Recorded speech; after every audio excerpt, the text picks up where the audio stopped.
আসসালামু আলাইকুম। এদেশে সার্কাসের তো অভাব নেই, আমরা প্রতিনিয়ত সার্কাস দেখছি। নতুন এক সার্কাস শুরু হয়েছে। ডক্টর ইউনূস সরকারের যে উপদেষ্টারা ছিলেন তাদের অনেকেই এখন একে একে গণমাধ্যমের সামনে নিজেদের পক্ষে সাফাই গাইছেন জনরোষ থেকে বাঁচতে। কোথায় কোথায় তাদের সীমাবদ্ধতা ছিল ডক্টর ইউনূস সরকারের সময় সেগুলো স্মরণ করিয়ে দিচ্ছেন। ডক্টর ইউনূস সরকারের বিভিন্ন অপকর্ম সম্পর্কে তারা নিজেরাই এখন সমালোচনা করছেন। সেই সার্কাসের ধারাবাহিকতায় এখন আমাদের সামনে উপস্থিত হয়েছেন ডক্টর ইউনূস সরকারের সময় মৎস্য এবং প্রাণী সম্পদ মন্ত্রণালয়ের উপদেষ্টা হিসেবে কাজ করা ফরিদা আক্তার। তাকে আমরা সবাই খুব ভালো করে জানি।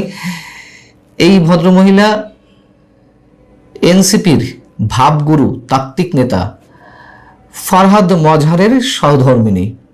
এই ফরহাদ মজহার আবার ইউনূস সরকারের সমালোচনা একদিকে করতেন, আবার তিনি নিজের স্ত্রীকে উপদেষ্টা বানিয়ে বসেছিলেন, সব ধরনের সুযোগ সুবিধা নিচ্ছিলেন, আবার ইউনূস সরকারের সমালোচনা করছিলেন। সমালোচনা এই জন্য করছিলেন যেসব জায়গাতে এনসিপির আপত্তি ছিল সেই সব জায়গাতে এনসিপির হয়ে তিনি ইউনূস সরকারের সমালোচনা করছিলেন। অনেক কিছু করতে যাতে বাধ্য হয় ডক্টর ইউনূস, সেই জায়গা থেকে তিনি খুব উচ্চকণ্ঠ ছিলেন। এই মুহূর্তে সবচেয়ে বিতর্কিত যে বিষয়টি যুক্তরাষ্ট্রের সঙ্গে আমাদের বাণিজ্য চুক্তি, সেই বাণিজ্য চুক্তি যে কতটা ভয়ঙ্কর, আমাদের বিষ পান করার মতন একটা চুক্তি ডক্টর ইউনূস সরকার করে গেছে, সেটি এখন আমাদের সবার কাছে মোটামুটি খোলা আসা। সেই বিষয় নিয়েই এখন ফরিদা আক্তার সেমিনার সিম্পোজিয়ামে কথা বলছেন। তিনি কতটা বাধা দিয়েছিলেন, কতটা আপত্তি জানিয়েছিলেন এই চুক্তির বিষয়ে, এবং এই চুক্তি যে কতটা ক্ষতিকর বাংলাদেশের জন্য, আত্মহত্যার সামিল, সেই বিষয়গুলো তিনি মনে করিয়ে দিচ্ছেন। এবং তার সর্বশেষ পদক্ষেপ হিসেবে তিনি ডেইলি স্টারে একটি দীর্ঘ আর্টিকেল লিখেছেন। সেখানে তিনি যুক্তরাষ্ট্রের সঙ্গে বাণিজ্য চুক্তির আওতায় মাংস, পোলট্রি এবং অন্যান্য প্রাণীজ পণ্য যে আমদানি করা হবে তার ভয়াবহতা সম্পর্কে তুলে ধরেছেন। এর আগেও তিনি একটি সেমিনারে এই ধরনের কথা বলেছিলেন। এই আর্টিকেলেও তিনি বলেছেন যে কথা, সেখানেও তিনি বলছিলেন যে নির্বাচনের মাত্র 3 দিন আগে এই চুক্তি হয়নি, বরং প্রক্রিয়াটা অনেক আগে থেকেই চলছিল। একটি দেশের সঙ্গে আরেকটা দেশের চুক্তি হচ্ছে, সেখানে আমরা গোপন রাখার কথা মেনে নিয়ে বসে আছি।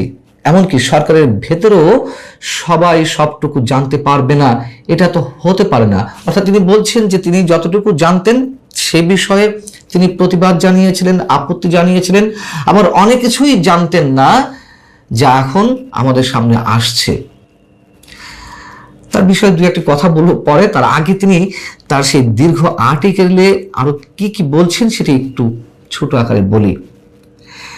তিনি এই কথাও মনে করিয়ে দিয়েছেন যে 2025 সালের জুনে ইউনূস সরকারের বাণিজ্য মন্ত্রণালয়, তার যে মন্ত্রণালয় অর্থাৎ ফরিদা আক্তারের মৎস্য প্রাণী সম্পদ মন্ত্রণালয়ের সঙ্গে যোগাযোগ করে যে যুক্তরাষ্ট্র থেকে মাংস, পোলট্রি, বাচ্চা, ক্যাটফিশ এবং নারী ভুঁড়ি আমদানি করা হবে, সে বিষয়ে অনুমোদন প্রয়োজন। কিন্তু এসব পণ্য আমদানির ক্ষেত্রে দেশে জনস্বাস্থ্য ও প্রাণী স্বাস্থ্যের ঝুঁকি, বিশেষ করে জেনেটিক রোগের সম্ভাবনা যাচাইয়ের প্রয়োজনীয়তার কথা তুলে ধরা হয় তার পক্ষ থেকে, এবং তিনি এসবে আপত্তি জানান।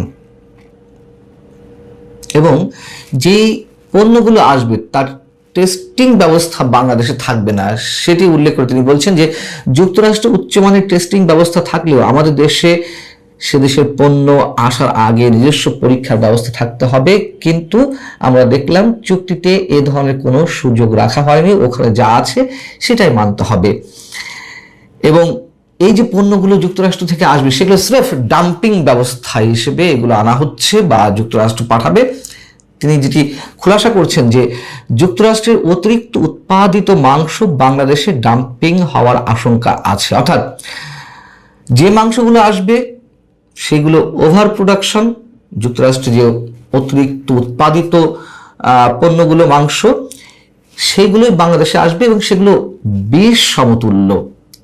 জেনেটিক্যালি মডিফাইড সয়াবিন কর্ন খাওয়ানো হয় এবং ওদের ওভার প্রোডাকশনকে ওরা সমুদ্রে ফেলতে পারছে না বলে আমরা তাদের ডাম্পিং গ্রাউন্ড হতে যাচ্ছি। এতে দেশের প্রায় 2 কোটি খামারি এবং পশুপালন নির্ভর মানুষের জীবিকা ক্ষতিগ্রস্ত হতে পারে বলে তিনি উদ্বেগ প্রকাশ করেছেন। এবং তিনি যা বলছেন কথাগুলো কিন্তু সত্য, অবশ্যই সত্য। কিন্তু কেন এখন এই পর্যায়ে এসে বলছেন? আরেকটু বলে তিনি কি বলছেন আর্টিকেলে, নাগরিক হিসেবে সরকারের একজন হিসেবে আমি যুক্তরাষ্ট্রের সঙ্গে বাণিজ্য চুক্তি তীব্র বিরোধিতা করেছি, শেষ দিন পর্যন্ত লড়েছি, তবে শেষ পর্যন্ত সরকারের ভেতরে থেকেও চুক্তি ঠেকাতে পারেনি। এই না পারার দায় আমারও রয়েছে। বেশ ভালো কথা, আপনি সত্য বচন উল্লেখ করছেন, আপনি দায় স্বীকার করে নিচ্ছেন। দায় যদি থেকেই থাকে, ইউনূস সরকার বিদায় হয়ে যাওয়ার পরে কথাগুলো বলছেন কেন? এর আগে কয়েকদিন আগে যে সেমিনারে বক্তব্য দিলেন বা সংবাদ সম্মেলনে বক্তব্য দিলেন, এরকম কোনো কথা কেন ইউনূস সরকার থাকতে, আপনাদের সরকার থাকতে জনসম্মুখে প্রকাশ করেননি? ভয় কি ছিল? উপদেষ্টা পদ চলে যাওয়ার? এখন একেবারে ফ্রেস্তা সেজে যাওয়া হচ্ছে। মুদ্রা কথা এটুকু স্পষ্ট করে বলতে চাই, দায় আছে যদি এমনটা মনে করেই থাকেন, মামলা ঠুকে দিন আদালতে। আপনার নিজের সরকারের বিরুদ্ধে মামলা করুন, ডক্টর ইউনূসের বিরুদ্ধে মামলা করুন এবং সেই মামলার রাজসাক্ষী হন। দেখি তো কতটা দেশপ্রেম আপনাদের মধ্যে রয়েছে। তিনি আবার করণীয় সম্পর্কে বলে দিচ্ছেন যে যুক্তরাষ্ট্রের সঙ্গে এই ধরনের পারস্পরিক বাণিজ্য চুক্তি 9টি দেশের সঙ্গে হয়েছে, তার মধ্যে একটি মালয়েশিয়া।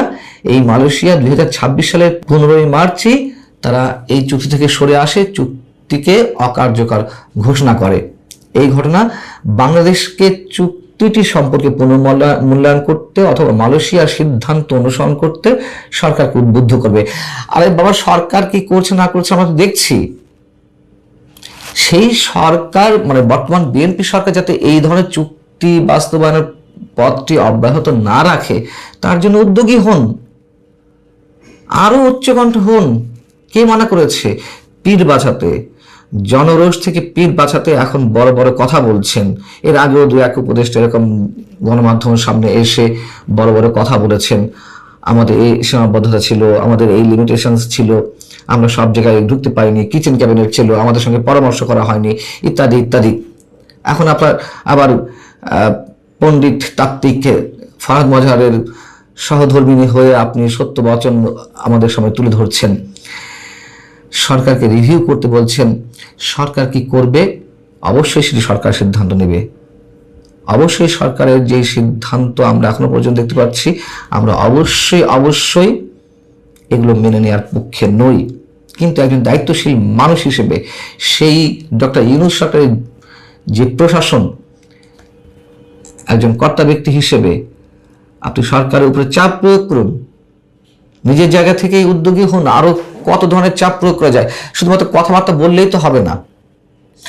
এবং ফরিদা আক্তারের কথা যদি সত্য হয়ে থাকে যে উপদেষ্টা পরিষদের কেউ আপত্তি জানিয়েছিল, তীব্র প্রতিবাদ জানিয়েছিল, যদি তাই হয়ে থাকে তাহলে এই চুক্তিটি আসলে কার উদ্যোগে হয়েছে এখন মোটামুটি স্পষ্ট।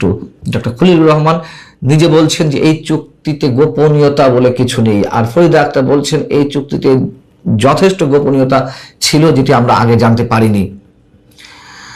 ডক্টর খলিলুর রহমান মার্কিন এজেন্ট হিসেবে এই দেশে প্রবেশ করেছেন ডক্টর ইউনূসের হাত ধরে, পরবর্তীতে বিএনপি সরকারের ঘাড়ে সওয়ার হয়েছেন। বিএনপি সরকার তাকে এই মুহূর্তে কোলে তুলে নিয়ে বসে আছে। কথা বলতে আমরা বাধ্য হচ্ছি, কিসের বিনিময়ে, কিসের আশায়, কিসের চুক্তিতে, পেছনের কারণগুলো কি আমরা স্পষ্ট করে জানি না, তবে অনেক কিছু অনুমান করা যায়। এই খলিলুর রহমানের বিরুদ্ধে দরকার পার্সোনালি আপনারা আদালতে শরণাপন্ন হন, তখন তো অনেক কিছুই খোলাসা হয়ে যাবে।